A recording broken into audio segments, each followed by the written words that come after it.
Sejam bem-vindos, nós estamos trabalhando aqui mais outra vez aí, falando um pouco sobre como fazer esse TCC bem legal, tirar uma nota 10, passar com louvor nas bancas. E depois de termos construído nossas primeiras partes, vamos falar assim, aquela parte mais estrutural, de entendermos como é que eu pego do tema, e aí eu vou chegando até a estrutura de um referencial teórico legal, né? Vamos começar hoje a trabalhar com escrever um bom referencial teórico. Basicamente, eu sempre digo e sempre afirmo, eu falo isso para todos os meus orientandos e para todos os meus alunos, que o referencial teórico é como se fosse a alma do seu TCC. Normalmente, se o referencial teórico ele é fraco, ele é frágil, tá? Vamos dizer, botar até um termo, ele é ralo, você vai ter um artigo científico, uma monografia, um TCC também bastante fraco, porque o referencial teórico é o que te dá uma sustentação, tá legal? Vamos hoje trabalhar uma primeira parte, para não ficar uma aula aí de 800 horas, vamos trabalhar uma aula menor, vamos trabalhar uma primeira parte do que é referencial para a gente começar a entender, e depois nós vamos fazendo outras partes para você entender até chegar como é que a gente constrói um RT legal, ok? Então voltamos lá para uma lâmina da aula passada, da aula 3, do vídeo 3, quem não assistiu, volta lá e dá uma sacada nessa aula. Nós temos uma estrutura base do RT que a gente colocou como exemplo, ok? Quem está assistindo a primeira aula minha, volta lá na aula 1, assiste a 1, a 2, a 3, para você entender que nós temos uma sequência lógica, ok? Então nós temos alguns conceitos, ou seja, basicamente eu pré-defini na aula 3 que esses são os temas, esses são os assuntos do referencial teórico que eu preciso ter no meu artigo científico, ok? Onde que eu vou buscar essas fontes? Onde que eu consigo buscar essa vamos falar, teoria, ok? Primeira questão, você tem que ter fontes de credibilidade. Coloquei em negrito aí para você perceber. Quando eu digo credibilidade, já vamos lá pegar lá no não. Wikipedia, todo mundo adora. Wikipedia é muito legal, mas o Wikipedia é um dicionário, vamos dizer, é uma fonte de pesquisa aberta. Qualquer pessoa pode ir lá e inserir uma coisa. O cara pode chegar lá, pegar numa coisa do Brasil e colocar que ele é o cara mais importante do Brasil. Então você tem que tomar muito cuidado dentro da Wikipedia. E Zé Moleza, que é um site de ajuda para construir seu TCC, é um site que traz dores de cabeça gigantes para os alunos que buscam isso aí, que vão passar em bancas onde de fato os professores fazem o uso do plágio, o farejador de plágio, o plágios e outros mecanismos aí, ok? Então, vou falar um pouquinho sobre plágio mais para frente, mas cuidado disso. Livro, gente, se está publicado, por mais que não seja um livro com muito sustentáculo, não seja um livro muito legal, ele é um livro, ele tem uma estrutura lá por detrás, lá, monografias, dissertações, teses, artigos científicos publicados em congressos, simpósios, ok? Essas são suas fontes. Você pode buscar notas de sala de aula, mas o importante é voltar.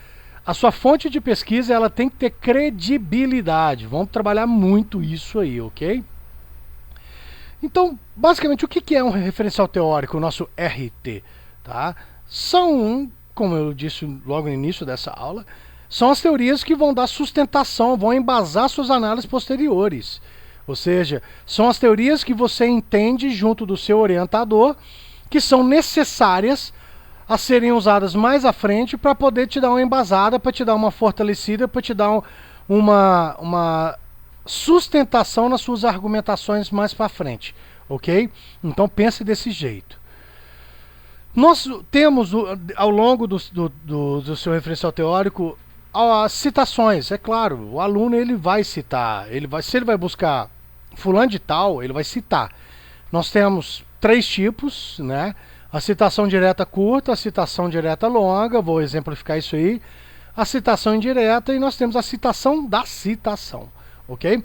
Qual que é meu intuito agora? Vamos falar um pouquinho sobre esse tipo de citação, porque na próxima aula eu vou fazer uma amarração entre a redação e os tipos de citação, ok? Que é basicamente ensinar uma técnica para você basicamente evitar de construir um referencial teórico que é chamado de colcha de retalho. O que é esse referencial teórico com coxa de retalho? Basicamente, é aquele referencial que só tem citação direta. Tá? A gente quer evitar isso aí porque fica um referencial muito chato. A citação direta curta, normalmente é uma citação de até 3 linhas. Você vai abrir aspas dentro do próprio texto. Coloquei um exemplo para você aí, onde coloca para Amorim, o ano de publicação, a página que está inserida. Aí eu digo o seguinte, na hora que eu abrir a aspa, eu estou fazendo uma citação exatamente igual está no livro do Amorim. Ok? Pense muito nisso. Tome muito cuidado com isso, para evitar de chegar na hora da banca, você está fazendo um tipo de citação e o cara vai lá, meu amigo, desculpa muito, isso não é uma citação indireta, é uma citação direta, 3 linhas você tem que fazer toda aquela correçãozinha, ok? Uma citação direta longa já é uma citação a partir de 4 linhas, você gera um recuo de 4 centímetros a partir da margem, não abre aspas e normalmente ela está citada dessa forma para vocês aí. Conforme Coutinho, o ano, aí eu vou lá, coloco a citação exatamente igual está no texto, exatamente do jeito que está na monografia, tese, que seja, e eu faço um recuo de 4 centímetros. A minha dica, é muito comum eu pegar, quando eu participo de bancas, aí tem hora, cara, você vai entrar lá no TCC do cara lá, você tem trocentas mil citações diretas longas. É onde que a gente vai entrar na parte 2 para a gente tomar um pouquinho de cuidado com isso aí, ok?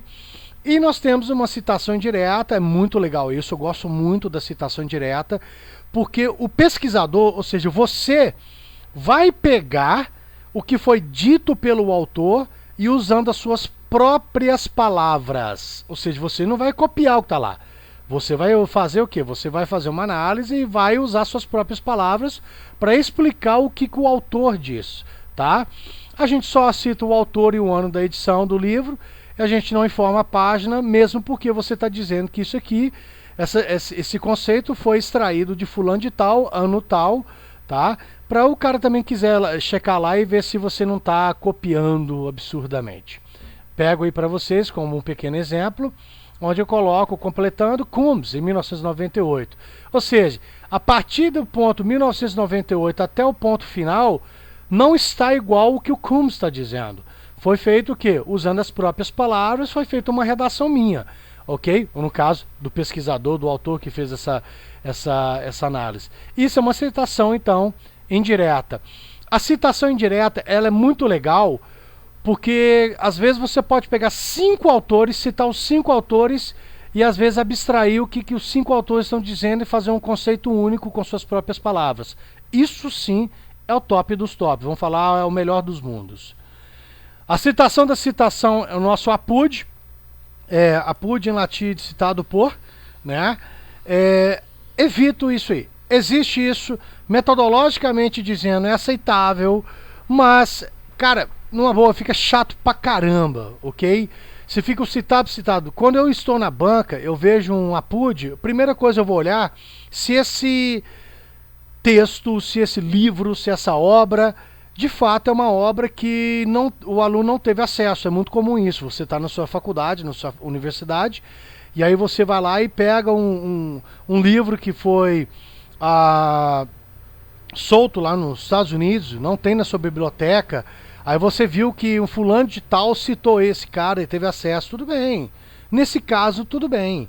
Agora, o complicado, quando você pega uma obra onde o aluno tem sim acesso à obra e por preguiça ele citou por citar. É errado? Não. Mas você pode ter certeza que o aluno, quando faz isso na banca, ele vai tomar cacetada de graça, tá legal? Ou seja, o cara que vai estar na banca, se for um professor que tem um crivo maior, é um professor ou uma pessoa que está na banca, um pesquisador, que é um cara que faz de fato uma análise de TCC, ele olha, ele vai falar, olha, pô, não precisava ter fazer isso. Conota, dá uma ideia pra gente que está na banca, que você teve muita preguiça. E a partir do momento que a gente sente que o aluno teve preguiça em fazer um trabalho, você pode perceber que a banca também vai ter uma certa, vamos dizer, não muito boa vontade em avaliar com bons olhos, ok? um pequeno exemplozinho para vocês, como é que se faz essa citação. Nesse caso, o autor preferiu fazer o uso do APUD, mas eu cito para vocês, cuidado, tá? Cuidado, cuidado, cuidado, cuidado. Temos aí o plágio. Cuidado, galera. Muita gente, não é pouca não, muito aluno faz plágio. Não é porque ele é um criminoso, mas porque às vezes ele não sabe fazer as citações. Por isso eu ensinei para vocês primeiro as citações e depois entrei na parte de plágio.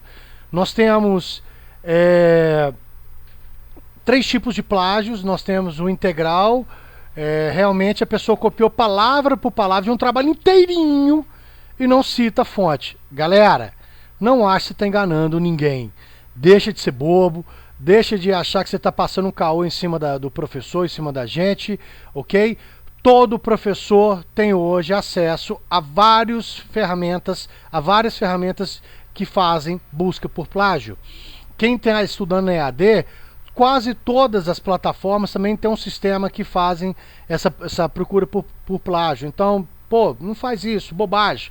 Não compra um trabalho. Vai lá, o cara vai fazer aquela porcaria de trabalho, você vai chegar lá na banca e vai tomar cacetada de graça, ok?